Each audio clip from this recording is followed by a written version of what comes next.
ଜୟ ଜଗନ୍ନାଥ ବନ୍ଧୁଗଣ। ପଡ଼ିବ ଶନିଙ୍କ ଭୟଙ୍କର ମହାଦଶା। ଏହି ରାଶି ଉପରେ ପଡ଼ିବ ଖରାପ ପ୍ରଭାବ। ବନ୍ଧୁଗଣ, ଜ୍ୟୋତିଷ ଶାସ୍ତ୍ରରେ ଶନିଦେବଙ୍କୁ କର୍ମଦାତା ଏବଂ ବିଚାରକ ଭାବରେ ଜଣାଯାଏ।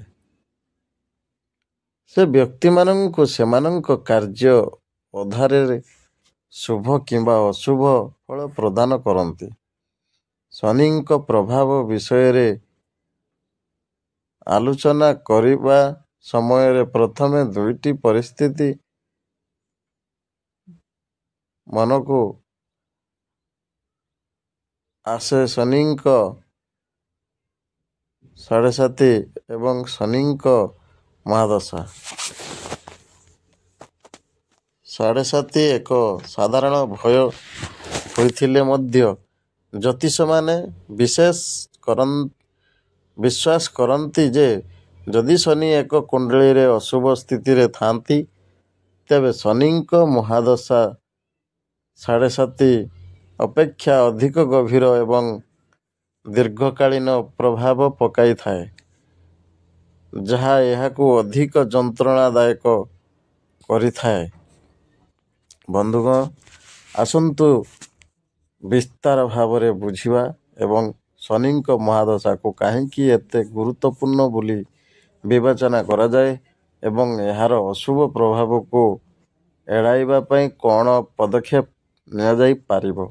ବନ୍ଧୁଗଣ, ଶନିଙ୍କ ମହାଦଶାର ପ୍ରଭାବ ଜନ୍ମକୁଣ୍ଡଳୀରେ ଶନିଙ୍କ ସ୍ଥିତି ଉପରେ ଆଧାର କରି ଶନିଙ୍କ ମହାଦଶା ଜୀବନର ପ୍ରତ୍ୟେକ ଦିଗ,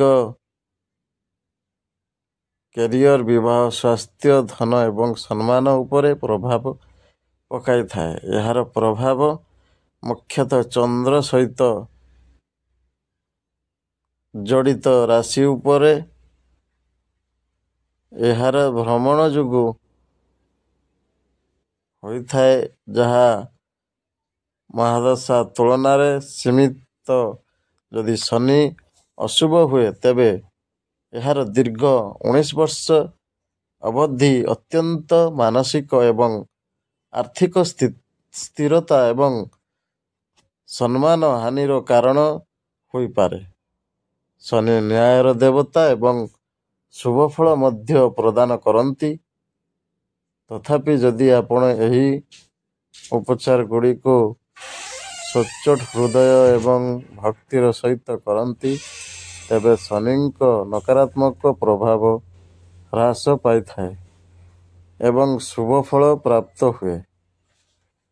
ହନୁମାନଙ୍କ ପୂଜା। ଶନିଙ୍କ ନକାରାତ୍ମକ ପ୍ରଭାବରୁ ରକ୍ଷା ପାଇବା ପାଇଁ ହନୁମାନଙ୍କ ପୂଜାକୁ ସବୁଠାରୁ ଶକ୍ତିଶାଳୀ ଉପାୟ ବୋଲି ବିବେଚନା କରାଯାଏ। ଏହା ଏକ ଧାର୍ମିକ ବିଶ୍ୱାସ ଯେ ଶନିଦେବ କେବେ ହନୁମାନଙ୍କ ଭକ୍ତମାନଙ୍କୁ କଷ୍ଟ ଦିଅନ୍ତି ନାହିଁ। କ'ଣ କରିବେ? ମଙ୍ଗଳବାର ଏବଂ ବିଶେଷ କରି ଶନିବାର ଦିନ ପୂର୍ଣ୍ଣ ନିଷ୍ଠାର ସହିତ ହନୁମାନଙ୍କ ଚାଳିଶା କିମ୍ବା ସୁନ୍ଦରକାଣ୍ଡ ପାଠ କରନ୍ତୁ। ଏହା ମାନସିକ ଶକ୍ତି ଏବଂ ପ୍ରତିକୂଳତା ସହିତ ଲଢ଼ିବାର ଶକ୍ତି ପ୍ରଦାନ କରେ। ଶନି ମନ୍ତ୍ର ଜପ। ଶନିଦେବଙ୍କୁ ସନ୍ତୁଷ୍ଟ କରିବା ଏବଂ ତାଙ୍କ ନକାରାତ୍ମକ ଶକ୍ତିକୁ ଶାନ୍ତ କରିବା ପାଇଁ ମନ୍ତ୍ର ଜପ ବହୁତ ପ୍ରଭାବଶାଳୀ। କ'ଣ କରିବେ? ରୁଦ୍ରାକ୍ଷ ମାଳା ସହିତ ପ୍ରତିଦିନ 108 ଥର ଓମ୍ ଶନିଶ୍ଚରାୟ ନମଃ ମନ୍ତ୍ର ଜପ କରନ୍ତୁ। ଏହି ଜପ ସନ୍ଧ୍ୟାରେ ବିଶେଷ ଫଳପ୍ରଦ ହୋଇଥାଏ। ଏହା ମନକୁ ଶାନ୍ତ କରିଥାଏ ଏବଂ ଶନିଙ୍କ ପରିବର୍ତ୍ତନ କାଳର ନକାରାତ୍ମକ ପ୍ରଭାବକୁ ହ୍ରାସ କରିଥାଏ। ଭଗବାନ ଶିବଙ୍କ ପୂଜା। ଭଗବାନ ଶିବଙ୍କ ପୂଜା କରିବା ଦ୍ୱାରା ମଧ୍ୟ ଭଗବାନ ଶନିଙ୍କୁ ପ୍ରସନ୍ନ ହୋଇଥାଏ, କାରଣ ଭଗବାନ ଶନି ନିଜେ ଭଗବାନ ଶିବଙ୍କୁ ତାଙ୍କର ଗୁରୁ ବୋଲି ମାନିଥାନ୍ତି। କ'ଣ କରିବେ?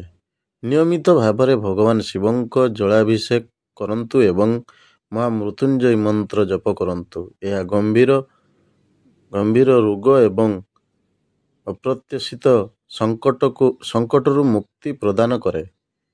ପିପଳ ଗଛକୁ ସମସ୍ତ ଦେବତାଙ୍କ ବାସସ୍ଥାନ ବୋଲି ବିବେଚନା କରାଯାଏ ଏବଂ ଏହା ଭଗବାନ ଶନିଙ୍କ ପ୍ରିୟ ମଧ୍ୟ। କ'ଣ କରିବେ? ଶନିବାର ସନ୍ଧ୍ୟାରେ ପିପଲ ଗଛ ତଳେ ଚାରିପାଖିଆ ସୋରିଷ ତେଲ ଦୀପ ଜଳାନ୍ତୁ। ଦୀପ ଜଳିବା ପରେ ପରିକ୍ରମା କରନ୍ତୁ। ଏହା ଆର୍ଥିକ ସ୍ଥିରତା ଏବଂ ସାମାଜିକ ସମ୍ମାନ ଆଣିଥାଏ। ଦାନ ଏବଂ ସେବା। ଯେଉଁମାନେ ଅଭାବୀ ଲୋକଙ୍କ ସେବା କରନ୍ତି ଏବଂ ସେମାନଙ୍କର କାର୍ଯ୍ୟକୁ ପବିତ୍ର ରଖନ୍ତି ସେମାନଙ୍କ ଉପରେ ଭଗବାନ ଶନି ପ୍ରସନ୍ନ ହୁଅନ୍ତି। କ'ଣ କରିବେ? ଶନିବାର ଦିନ କଳା ବସ୍ତ୍ର, ସୋରିଷ ତେଲ, କଳା ଉରଦ ଡାଲି, ଲୁହା କିମ୍ବା କଳା ଜୋତା ଦାନ କରନ୍ତୁ। ଗରିବ, ବୃଦ୍ଧ ଏବଂ ଅକ୍ଷମମାନଙ୍କୁ ନିଃସ୍ୱାର୍ଥପର ସେବା ପ୍ରଦାନ କରନ୍ତୁ।